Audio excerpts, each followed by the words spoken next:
Hello students, आज की class में हम कुछ ऐसे एक्टिव वॉइस के सेंटेंसेस को पैसिव वॉइस में चेंज करना सीखेंगे जिनमें वर्ब के बाद प्रीपोजिशन आती है। अर्थात ऐसे सेंटेंसेस का स्ट्रक्चर होगा, सबसे पहले सब्जेक्ट, उसके बाद आपको मिलेगा हेल्पिंग वर्ब, या तो हेल्पिंग वर्ब और मेन वर्ब दोनों मिलेंगी या मेन वर्ब। तो मैं यहाँ पे हेल्पिंग वर्ब और मेन वर्ब लिख देता हूँ, ठीक है, हेल्पिंग वर्ब या मेन वर्ब।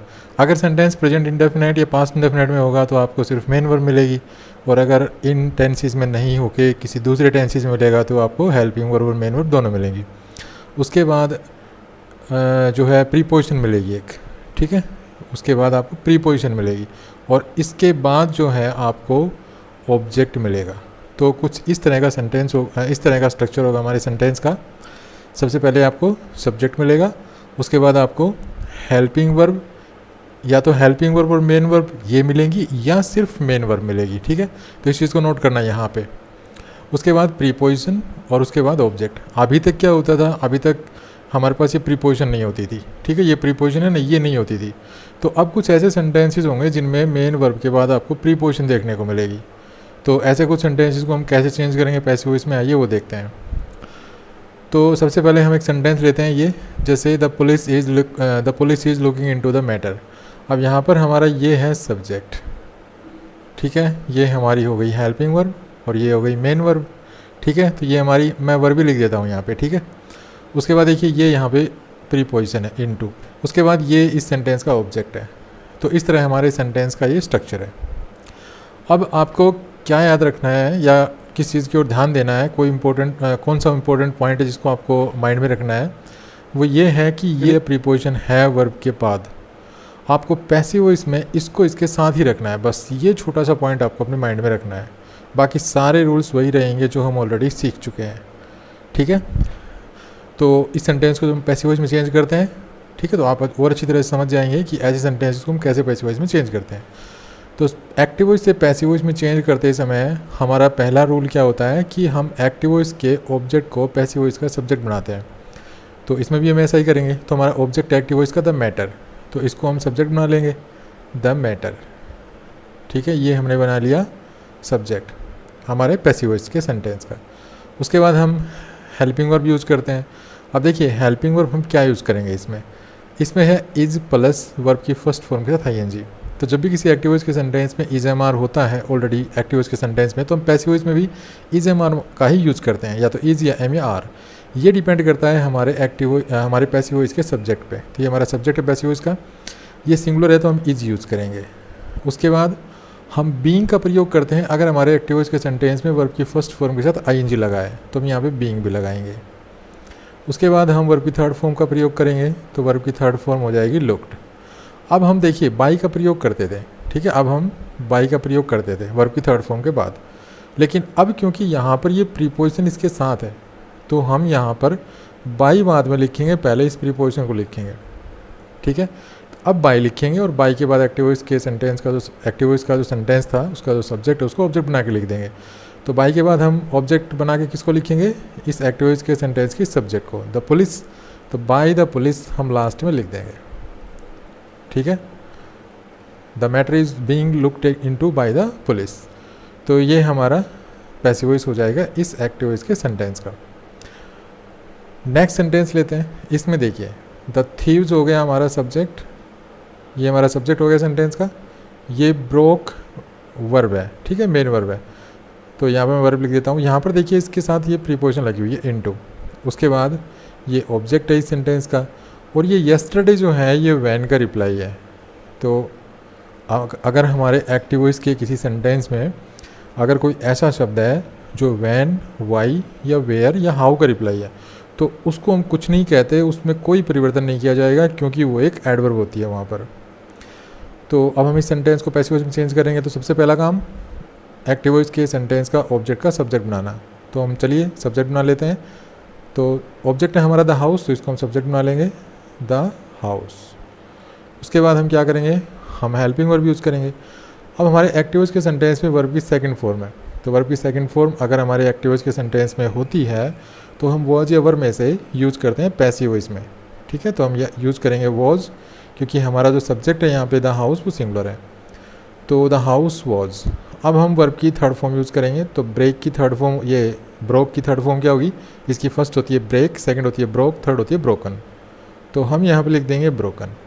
अब देखिए ये जो प्रीपोजिशन है ना इज के साथ ही रहेगी, इनटू, ठीक है। अब बाई का प्रयोग करेंगे और बाई के बाद जो एक्टिव वॉइस के सेंटेंस का सब्जेक्ट था उसको ऑब्जेक्ट बना के लिख देंगे।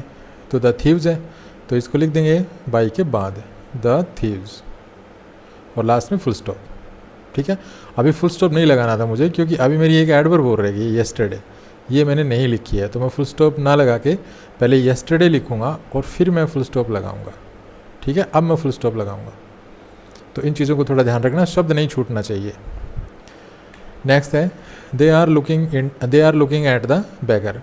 इस सेंटेंस का सब्जेक्ट है दे, ये हमारी हेल्पिंग वर्ब हो गई, ये हमारी मेन वर्ब हो गई और ये इसके साथ देखिए प्रीपोजिशन लगी हुई है एट, ठीक है। उसके बाद ये हमारा ऑब्जेक्ट हो गया। तो इसको पैसिव वॉइस में चेंज करेंगे। तो पहला काम, एक्टिव वॉइस के सेंटेंस का ऑब्जेक्ट जो है उसको पैसिव वॉइस के सेंटेंस का सब्जेक्ट बनाएंगे। तो ऑब्जेक्ट क्या है, द बैगर। तो मैं पैसिव वॉइस के सेंटेंस का सब्जेक्ट बना लूँगा इसको द बैगर, ठीक है। अब क्योंकि ये नाउन फ्रेज है, ये नाउन है तो इसको हम चेंज नहीं करेंगे। अगर ये प्रोनाउन होता तो इसको हम चेंज कर देते, ठीक है। अब मान लीजिए यहाँ पे मी होता तो हम जब इस मी को सब्जेक्ट बनाते तो क्या कर देते, आई कर देते। ये हम पीछे के वीडियो में हम डिस्कस कर चुके हैं डिटेल से। तो द बैगर ऑब्जेक्ट था, मैंने इसको सब्जेक्ट बना लिया। अब मैं क्या करूँगा, अब मैं हेल्पिंग वर्ब यूज़ करूँगा। अब मैं हेल्पिंग वर्ब क्या यूज़ करूँगा, मेरे एक्टिव वॉइस के सेंटेंस में आर है। तो अगर एक्टिव वॉइस के सेंटेंस में अगर इज़ एम या आर में से हेल्पिंग वर्ब है तो हम इज़ एम या आर में से ही लगाते हैं। अगर वाज वर्ब है तो हम वाज वर्ब में से लगाते हैं, ठीक है। अगर हैज है तो हम हैज वर्ब में से लगाते हैं। तो अब हम इज़ एम आर, ये आर आ रहा है तो हम यहाँ पे इज़ एम आर में से लगाएंगे। द बैगर के बाद क्या लगेगा, इज़। उसके बाद मैं वर्ब की थर्ड फॉर्म लगाऊंगा, लेकिन वर्ब की थर्ड फॉर्म से पहले मैं बीइंग लगाऊंगा क्योंकि मेरे एक्टिव वॉइस के सेंटेंस में जो वर्ब है मेन वर्ब उसके साथ आईएनजी लगा हुआ है।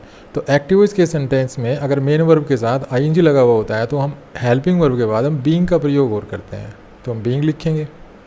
उसके बाद हम वर्ब की थर्ड फॉर्म लगाएंगे। तो ये वर्ब की थर्ड फॉर्म हो गई लुक्ड, ठीक है। उसके बाद ये प्रीपोजिशन हो रहा है इसके साथ, तो मैं प्रीपोजिशन भी यहीं इसके साथ लिखूँगा। अब मैं बाई लिखूँगा, ठीक है। अब बाई के बाद मैं एक्टिव वॉइस के सेंटेंस का जो सब्जेक्ट है उसको पैसिव वॉइस के सेंटेंस का ऑब्जेक्ट बना दूंगा। तो सब्जेक्ट है एक्टिव वॉइस का दे, इसको मैं ऑब्जेक्ट बना के यहाँ लिखूँगा बाई के बाद। तो ये हो जाएगा दैम। अब देखिए यहाँ पे प्रोनाउन था ये, तो प्रोनाउन को हम चेंज करते हैं दे को दैम में। तो यहाँ पर हमने दैम लिखा, ये पैसिव वॉइस में चेंज हो गया। The beggar is being looked at by them. Next sentence है he did not act upon my advice. यहाँ पर ये सब्जेक्ट है, ये यहाँ पर वर्ब है, ठीक है। ये हेल्पिंग वर्ब है और ये यहाँ पे मेन वर्ब है और ये यहाँ पर प्रीपोजिशन है, ठीक है। उसके बाद ये हमारा इस सेंटेंस का ऑब्जेक्ट है। तो जब हम इस एक्टिव वॉइस के सेंटेंस को पैसिव वॉइस में चेंज करेंगे तो हम एक्टिव वॉइस के सेंटेंस का जो ऑब्जेक्ट है उसको पैसिव वॉइस के सेंटेंस का सब्जेक्ट बना देंगे। तो हम यहाँ पे लिखेंगे माई एडवाइस। उसके बाद हम हेल्पिंग वर्ब लगाएंगे। अब हेल्पिंग वर्ब क्या लगाएंगे, तो हेल्पिंग वर्ब देखिए क्या लगाएंगे, अगर हमारे एक्टिव वॉइस के सेंटेंस में डिड आ रहा है तो हम हेल्पिंग वर्ब लगाते हैं वाज या वर में से। तो हम वाज लगाएंगे क्योंकि माई एडवाइस सिंगुलर है तो वाज लगेगा। उसके बाद अगर एक्टिव वॉइस के सेंटेंस में हेल्पिंग वर्ब के बाद अगर नोट भी लगा हुआ है तो हम पैसिव वॉइस में भी हेल्पिंग वर्ब के बाद नोट लगाते हैं। तो हम यहाँ नोट भी लगाएंगे क्योंकि यहाँ पे देखिए नोट लगा हुआ था, ठीक है। अब हम वर्ब की थर्ड फॉर्म लगाएंगे। वर्ब की थर्ड फॉर्म क्या होगी, एक्ट, एक्टेड, एक्टेड। तो यहाँ पे हम लगाएंगे एक्टेड। अब ये प्रीपोजिशन भी इसके साथ थी तो हम इस प्रीपोजिशन को भी यहाँ लिख देंगे अपॉन, ठीक है। अब हम बाई का प्रयोग करेंगे, ये हमने लगाया बाई। और बाई के बाद अब मैं एक्टिव वॉइस के सेंटेंस का जो सब्जेक्ट था उसको मैं ऑब्जेक्ट बना के यहाँ लिख दूँगा। तो ये सब्जेक्ट था, इसको मैं ऑब्जेक्ट बना के लिख दूँगा यहाँ पर। तो ही को जब हम ऑब्जेक्टिव केस में लिखते हैं तो वो हिम हो जाता है और लास्ट में फुल स्टॉप। नेक्स्ट देखिए they looked for the baby. तो यहाँ पर ये दे है हमारे इस सेंटेंस का सब्जेक्ट, ये है हमारे पास वर्ब, ये इसके साथ देखिए प्रीपोजिशन लगी हुई है मेन वर्ब के साथ, और उसके बाद है द बेबी ऑब्जेक्ट। अब इसको हमें पैसिव वॉइस में चेंज करना है। अब देखिए क्या आप बता सकते हैं ये सेंटेंस पैसिव वॉइस में क्यों नहीं है, आप कैसे पहचानेंगे कि पैसिव वॉइस में नहीं है ये सेंटेंस, ठीक है। ये जो सेंटेंस है ये पैसिव वॉइस में क्यों नहीं है, आप कैसे पता करेंगे, कैसे इस चीज़ को जस्टिफाई करेंगे। तो एक बार अपने वीडियो को पॉज करके अपने माइंड में सोच सकते हैं, बाकी मैं इसको अब आंसर बता देता हूँ। देखिए जब भी हमारा कोई सेंटेंस पैसिव वॉइस में होता है तो उसमें बी प्लस वर्ब की थर्ड फॉर्म मिलती है। बी प्लस वर्ब की थर्ड फॉर्म। अगर बी प्लस वर्ब की थर्ड फॉर्म हमारे सेंटेंस में नहीं है तो इट मीन्स वो एक्टिव वॉइस में होता है। तब यहाँ पर लुक्ड जो होती है, हालांकि लुक्ड ये जो है थर्ड फॉर्म भी होती है, लेकिन इससे पहले बी की कोई फॉर्म नहीं है, तो ये सेंटेंस एक्टिव वॉइस में है। तो हम इसको पैसिव वॉइस में चेंज करेंगे। तो हमारा एक्टिव वॉइस के सेंटेंस का जो ऑब्जेक्ट था इसको हम पैसिव वॉइस का सब्जेक्ट बना देंगे। तो इसको हम सब्जेक्ट बना देंगे द बेबी को, तो हम लिख देंगे द बेबी। ठीक है, उसके बाद हम हेल्पिंग वर्ब लगाएंगे। हेल्पिंग वर्ब क्या लगेगी, इसके लिए हम एक्टिव वॉइस के सेंटेंस को देखेंगे। एक्टिव वॉइस के सेंटेंस में वर्ब की सेकंड फॉर्म है, तो हमने पढ़ा था कि अगर हमारे एक्टिव वॉइस के सेंटेंस में वर्ब की सेकंड फॉर्म होती है तो हम पैसिव वॉइस में जो हेल्पिंग वर्ब लगाते हैं ऑब्जेक्ट का सब्जेक्ट बनाने के बाद, वो वाज या वर होती है। तो वॉज या वर में से क्या लगाएंगे, अब ये लगेगी हमारे नए सब्जेक्ट के अनुसार। नया सब्जेक्ट सिंगुलर नंबर में है तो वॉज लगाएंगे। उसके बाद हम वर्ब की थर्ड फॉर्म लगाएंगे लुक्ड। ठीक है, उसके बाद ये फोर लगाएंगे। फोर के बाद अब बाई लगाएंगे, और अब बाई के बाद एक्टिव वॉइस के सेंटेंस का जो सब्जेक्ट था उसको ऑब्जेक्ट बना के बाई के बाद लिख देंगे। तो ये हमारा सब्जेक्ट था, इसको जब ऑब्जेक्ट बनाएंगे तो इसको ऑब्जेक्टिव केस में लिखेंगे। तो ऑब्जेक्टिव केस क्या होता है इसका, दैम और फुल स्टॉप। चलिए नेक्स्ट सेंटेंस लेते हैं। नेक्स्ट सेंटेंस है हमारा they were shouting at the man. यहाँ पर ये है इस सेंटेंस का सब्जेक्ट, ये है हेल्पिंग वर्ब, ये है मेन वर्ब। ठीक है, तो मैं यहाँ पे वर्ब भी लिख देता हूँ। उसके बाद एट प्रीपोजिशन है जो शाउट वर्ब के साथ लगी हुई है। उसके बाद ये है हमारे इस सेंटेंस का ऑब्जेक्ट। तो इसको अब हमें पैसिव वॉइस में चेंज करना है। तो पैसिव वॉइस में हम शुरुआत कहाँ से करेंगे अपनी पैसिव वॉइस के सेंटेंस की, एक्टिव वॉइस के सेंटेंस के ऑब्जेक्ट से। जो एक्टिव वॉइस के सेंटेंस का ऑब्जेक्ट है उसको हम पैसिव वॉइस के सेंटेंस का सब्जेक्ट बनाएंगे। तो एक्टिव वॉइस के सेंटेंस का ऑब्जेक्ट क्या है, द मैन, तो इसको हम लिख देंगे द मैन। तो ये हमारे हो गई पैसिव वॉइस के सेंटेंस की शुरुआत। अब हम क्या करेंगे, इसके बाद हेल्पिंग वर्ब लगाएंगे। हेल्पिंग वर्ब हम यहाँ पे वॉज लगाएंगे। हमने वॉज क्यों लगाया, क्योंकि हमारे एक्टिव वॉइस के सेंटेंस में वर आ रहा है। वो हमने पढ़ा था कि अगर एक्टिव वॉइस के सेंटेंस में वॉज या वर में से आ रहा हो तो हम पैसिव वॉइस में भी वॉज या वर में से ही लगाते हैं। अब हमने वॉज ही क्यों लगाया, वर क्यों नहीं लगाया, क्योंकि हमारे पैसिव वॉइस के सेंटेंस का जो सब्जेक्ट है वो सिंगुलर नंबर है। ठीक है, अब हम बीइंग का प्रयोग करेंगे। अब हमने बीइंग क्यों लगाया, बीइंग इसलिए लगाया क्योंकि एक्टिव वॉइस के सेंटेंस में वर्ब की फर्स्ट फॉर्म के साथ आईएनजी आ रही है। तो जब वर्ब एक्टिव वॉइस के सेंटेंस में वर्ब की फर्स्ट फॉर्म के साथ आईएनजी लगी हुई हो तो हम हेल्पिंग वर्ब के बाद पैसिव वॉइस में बीइंग का प्रयोग करते हैं। उसके बाद हम वर्ब की थर्ड फॉर्म लगाएंगे। वर्ब है इसमें शाउट, तो थर्ड फॉर्म हो जाएगी शाउटेड। ठीक है, शाउटेड हो गया। अब हम वर्ब की थर्ड फॉर्म के बाद बाई का प्रयोग करते हैं, लेकिन अभी हम बाई का प्रयोग नहीं करेंगे। अभी हम ये एट प्रीपोजिशन लगाएंगे, क्योंकि एक्टिव वॉइस के सेंटेंस में अगर मेन वर्ब के बाद अगर प्रीपोजिशन हो तो उसको हम मेन वर्ब के बाद ही रखते हैं। तो हम यहाँ लगाएंगे एट। ठीक है, अब बाई का प्रयोग करेंगे, और बाई के बाद अब हम एक्टिव वॉइस के सेंटेंस का जो सब्जेक्ट था उसको ऑब्जेक्ट बना के बाई के बाद लिख देंगे।